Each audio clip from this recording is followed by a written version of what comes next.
Thank you for joining us here with the word of encouragement on this Tuesday. Today I'd like to go to the book of Psalms, the Psalter, Psalm 63. A very well-known verse at the beginning is, O God, thou art my God. Early will I seek thee, and my soul thirsteth for thee. My flesh longeth for thee in a dry and thirsty land where no water is. Now, what is he thirsting for? What is it that is causing David to get up early and to seek him? Well, verse 2 makes it very clear. To see thy power and thy glory, so as I have seen thee in the sanctuary. You see, David knew that if he could see the Lord spiritually, if he could again be aware of his power and of his glory, then the difficulties that he was facing would be overcome. He was in the wilderness of Judea.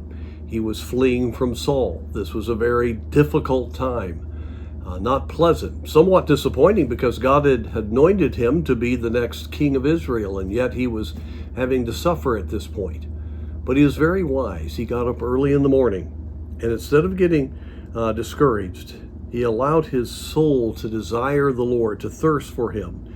And he realized that the real meaning of life was not found in the circumstances about his running or the potential captivity.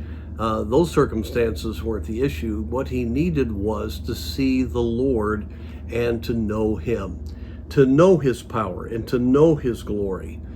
And he had seen it in the sanctuary. He had had times of great meditation there, but he knew he needed him now. And friends, I can't tell you, if you truly want to stay encouraged in your life, you've got to seek the Lord early. There is just no substitute for it. You've got to rearrange your life, endeavor to get to bed earlier, do anything you can to get up early and seek the Lord and have a heart that doesn't just go through the motions, but is genuinely seeking the presence of God. And when you see his power and know it to be real, and the word of God becomes alive, and his glory fills your heart, well, then you can handle the circumstances that you'll face. And we all face difficult circumstances almost every day. It's just life.